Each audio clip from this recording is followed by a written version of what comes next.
Well, let's rock and roll, baby. Hello, hello, and welcome to the Rock Metal Podcast. I'm your host, John Harris, and today on the Rock Metal Podcast, we have Matt Long and the Revenant Ones. They've got a new album. Hello, boys. Hello. They've got a new album called The Other Side, a debut album, and the cool thing about this one is that the band is actually holding on to it. It's like an orgasm in tantric stuff. They're holding off on this one until the band can tour. They're going to release it the right way.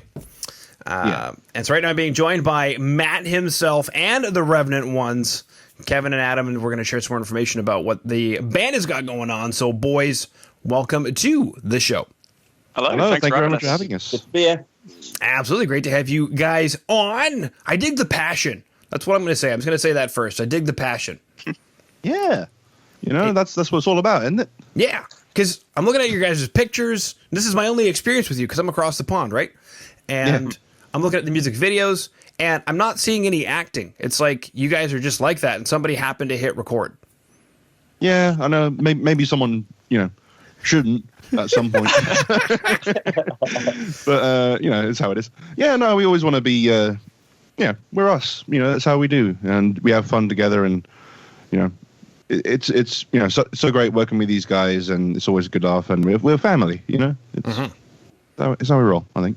Very cool. Now, I'm kind of curious. This is kind of an odd one. It just kind of came to mind. Why not just the Matt Long Trio? Would that be too jazzy? That would be a bit too bluesy, I think. Too bluesy, yeah. Bluesy, jazzy, all the other things that we're not. Yeah. Yeah, no, the band actually started out it's kind of inception was supposed to be like a solo band for me, and then self-indulgent wankery things. I don't know. Mm-hmm. And the second that I got Kev and Adam together, it just changed for me, and it was just like, this is a band. We work really well together. This isn't just like a me thing. Like I'll write the stuff and bring it into these guys rather than just being all for me. And we just have such a great kinship together, and it's really fun to work with. So, it was more than a band. It was more than just a solo band. It was a full on band together. So. Mm-hmm. And the Kev Hickman band didn't really work, Yeah. The working title for this band was Kev Hickman featuring Kev Hickman and the Hickmans. Yes, that's right. The Hickmans. Perfect. It's going to be big. Exactly. Solo album. Sweet. Now, initially we had mentioned, this album's not going to come out until you guys can tour. However, we're starting the promotion cycle, and a single has already been released called So. Emphatic Particle. So. And then we have another single coming out called Have My Say. So, I guess take us through this promotion cycle. If you guys aren't going to release the record till there can be touring, and what if that doesn't happen till, I don't know, October? Well, if that's when it is, that's when it is. And, we can't really do much in the way of, solving that necessarily. We just have to kind of wait it out and see where we go. But with the promotion cycle, the first single actually came out a long time ago, because we actually recorded that as a tester for testing out the studio that we were recording in to see whether we'd want to record the whole album there. Mm-hmm. And whilst we were there, we recorded the music video, and we're like, we'll release this just for a bit of fun. And it came out really well, and it's garnered us a lot of attention online and things like that. But with regards to this, the upcoming singles, it is very much like we're releasing an album. Get yourself ready. This is coming. It could be, a few months from now. It could be the end of this year, like you say. I don't know, but I feel good about getting something out there. At least even if it is just a single for now. With regards to actually releasing an album, we're very much at the mercy of the world at the minute. Mercy of the World. That's gonna be the next album. Mercy of the World. Yeah, I think that. I'll write that down. Put a TM on that. Yeah, exactly. Now that I'm looking at it, I see it. It's so obvious. The release date for this music video was 2018, so a couple of years ago. So now I get to do the devil's advocate question of why not just leave it as it was? Why does it need to go onto the album? Well, it is. I think it was the quintessential song for us, really. It kind of birthed the whole thing for me, and it's a very important song for us. And I think it has changed slightly since that music video came out. it was like mastered into the album, so it was a slightly different mix and things like that. But bones of it are the same. But yeah, no, Yeah. it Well, I was think it was such a Yeah, no, it was just the fact that like all of the album. For me, it feels like it's kind of like that time and place we were at when we made it, when Matt was writing it, when it all came together. It felt like a full, complete kind of project. You know, like a full, not like a concept album, but like it feels very of that time, and like it's just kind of the fact that we've not been able to, you know, do anything logistically, that it's, you know, kind of not happened. So I think Plus, it's kind of for us, it would feel weird.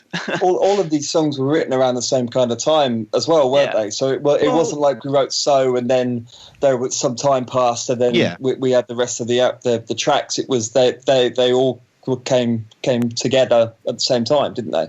Yeah, the album took about a year to finish from start to finish. I think it because of all of our schedules, we had to basically find time to actually do recording sessions, like in between Kev touring with bands and things like that, and us going off and touring with our other bands. So finding time to actually get into the studio together was quite sparse. So it took a while to actually finish. Weren't we recording another album at the the same time? Yeah, we were recording another album for another band. Yeah, that also made things a bit tricky. Yeah, so recording two albums at once with a different band. We were recording another album.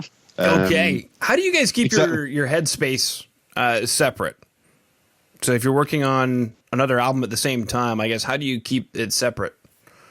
That's a good question. They're different entities, really. Yeah. They're different entities. Despite the fact that working on two albums at the same time can take up a lot of brain power, it was very easy to kind of differentiate between the two because they had different like writing techniques and we had different like rehearsal techniques, things like that. Whether you're drinking beer at the time or whiskey, you know. Yeah, naturally. Yeah. But yeah, no, it was quite a natural thing to go back and forth between the two because it was, I've always wanted to write both blues rock stuff and also the heavy rock and metal stuff. So this was very much the heavy rock and metal band, and the other bands were like filling in the other gaps, really. So it was quite easy to be like, this is this band, this is the other band, really.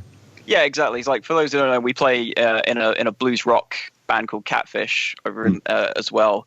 But they're different things for different niches, certainly. Like, it's one of those weird things where, like, you get similar people doing, in a band together, but you can get almost completely different sounds just by kind of aiming for different things. Like Matt Long and the Revenant ones, we just want to rock. We've been cooped up. We just want to make a lot of noise and racket and have a good time. Oh yeah. Catfish is a bit more of a, it's got its roots in blues a lot more than it does in like hard rock and metal. So it's different Catfish. things. But yeah. That brings me to like a fish fry in the South. Yeah. To this day, I've never actually tried any catfish. I think I should rectify that at some point. I was going to say, do you guys have catfish in the UK? It's not a common Not thing. in the UK, no. No, you might find it in like some really niche areas, but it's not a common thing, certainly. Okay. There's got to be an equivalent, some kind of bottom feeding poor man's fish. It's not a pleasant thing, really. But no, we have cod. That's about it. Okay. Well, cod is like the upper echelon of fish here in Canada. That and there you go. Yeah. But that's like our main fish. It's like that is the fish we have. Okay. Beautiful. Sweet. You can make some sweet, or not sweet, fish and chips. It wouldn't be sweet. It'd be good fish and chips with that. Good fish and chips. So the Revenant ones, is that like a beer or a whiskey kind of thing? Well, I'm partial to a whiskey. I like a whiskey. Okay. Yeah. What you guys? Yeah, it's definitely a few whiskies, I reckon. Maybe ease in with a beer or two and then swap over to whiskey. It's that kind of a mental sort of night. It's kind of like when you wake up at 3:00 in the morning, like, where am I? Well, what's just happened? It's that kind of a band, you know? Mm-hmm. Yeah. I agree. I don't drink, but I'd often forget where I am, so I'm all right with that. Lovely. Well, you're right here, Adam, on the Rock Metal Podcast. I love it. I'm loving it. I made it.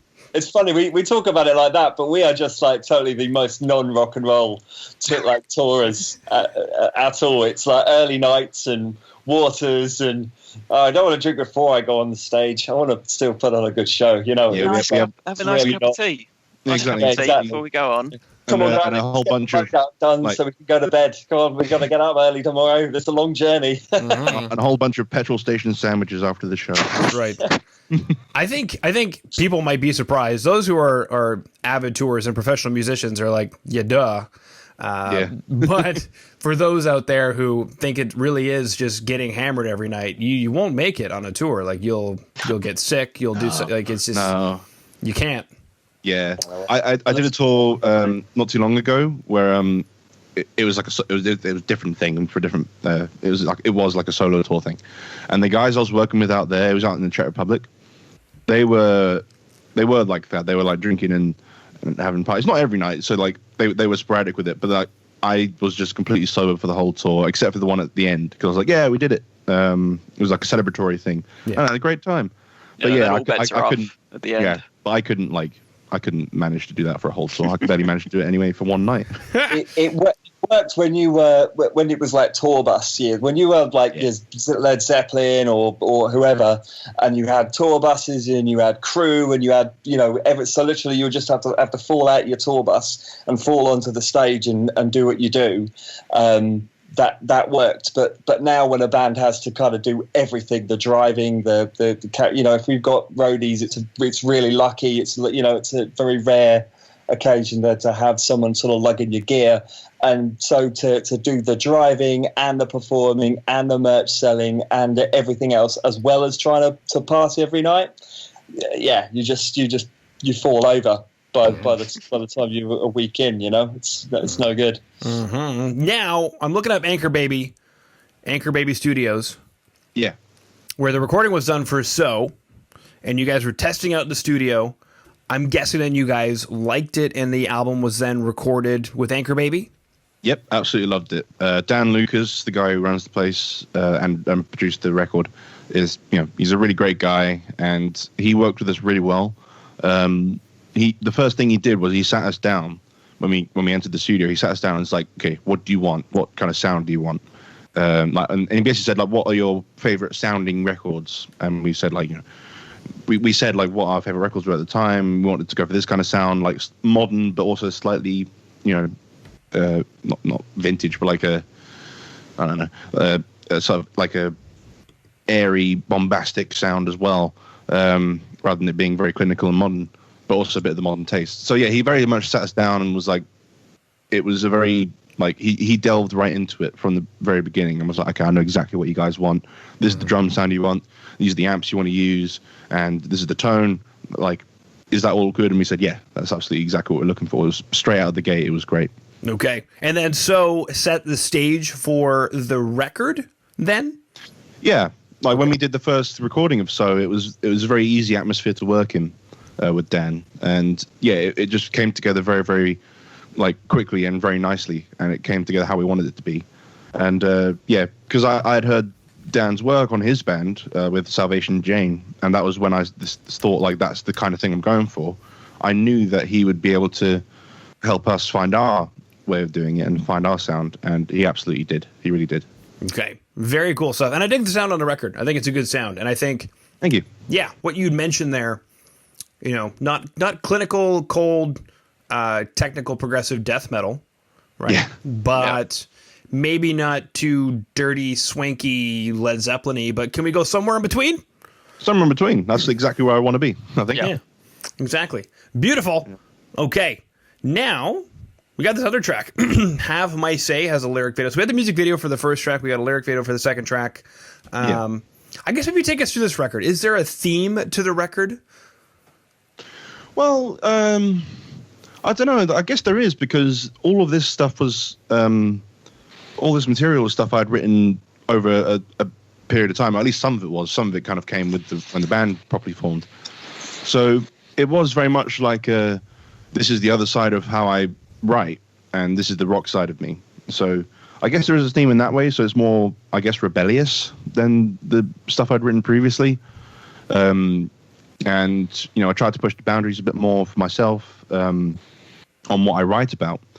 So, yeah, I guess there is a theme in that it's more kind of, I don't know, in depth, I guess is the way I would describe it, about the rock side of me. Mm-hmm. Beautiful. But also the fact that the other guys bring a lot to it as well, I think is a running theme. It's like, I think it was about half the songs I'd written beforehand and half the songs we had written together after all this. We actually were recording and writing at the same time. So, yeah, it kind of came, a lot of them kind of came together from our joint forces as well. Exactly. And that was going to be my next question is, well, what do the Revenant ones bring to the table? Well, Kev can drive, so already that's big game. Yeah, right there. I drive the van. And Kev's the sex appeal. And for a bass player, Adam makes a fantastic roadie. He carries in drums. I'm there. Straight in. So good. Only joking. I can joke about this because we didn't think Kev would say yes. So we're very lucky to have him, honestly. He likes to say he was our third choice, but that's because Kev will never agree to this. Yeah, we never asked him because we never thought he would. So. Well, my career has been going downhill for a few years, so I thought, you're only going to go further downhill with us, mate. Why not latch onto this sinking ship? Here we go. Right. Amazing. It's like I said, it's so much fun working with these guys, and with Kev, it was like Adam was saying, we were very lucky to have him because I first met him when he was playing with a band that our other band Catfish was supporting, and I remember looking at him specifically in that band, just being like, he's a really bloody great drummer, and I would be honored to work with him, even if briefly one day. And now I'm in 2 bands with him. I'm so very lucky. I really am. Dreams do come true, Matt. I know. So happy. Well, it's because you guys are basically a power trio, right? Yeah. The rhythm section, without it, I mean, think of any power trio without thundering drums and stunning bass.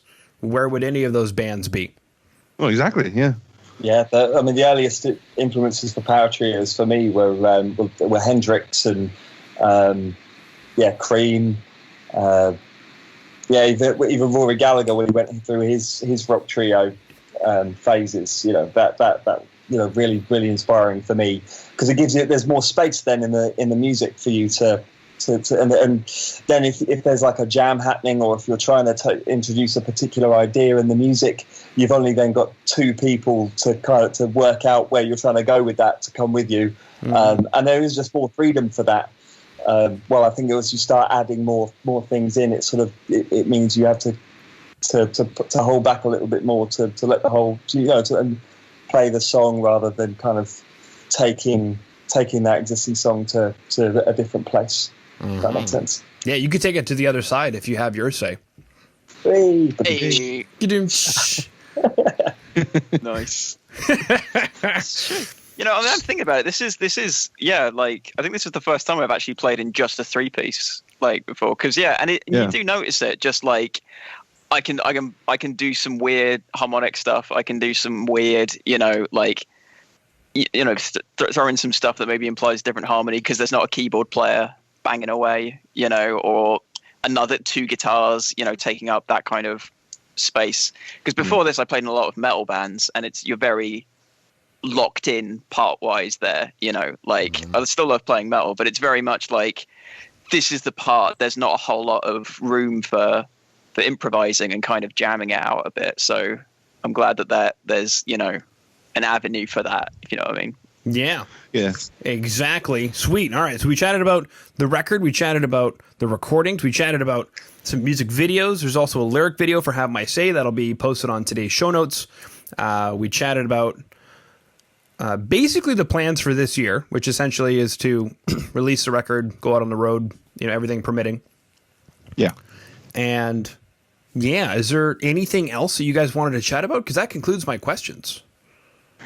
Well, I don't know. We wanted to basically say how much we miss being on the road, and one of the greatest joys we have is going to new places and meeting new people and playing for new people. So the fact that we haven't been able to do that for not only not be able to do that for a year, but also to not be able to release the album to the point where it can get the care and attention that we feel like it deserves.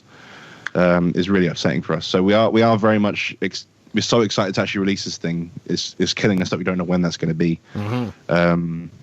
So, yeah. I've actually got a question for you, John, after this. Sorry, Matt. Yeah, no, you go ahead. You go ahead. Well, yeah. So, John, I've actually got a question for you, mate. So, the all this lockdown, crazy COVID stuff that's been going on, I assume you've been doing, these interviews with lots of other different bands. So, what are sort of the band's sort of general attitudes throughout this lockdown? What have been the most interesting, viewpoints that you've come across when talking to bands about lockdown? In terms of like 2021? What their plans? 2021. Yeah. There's two competing ideas. Number one is the summer festivals have started sending out notices to bands saying, we'd like to have you on. So, for example, I just recently chatted with Epica, and Epica has said yes to every single festival that has said, we want to have you on. And I had Mark on from Epica, and I said, isn't that kind of premature? And he said, well, if it happens, we're on the list. And if it doesn't happen, then whatever.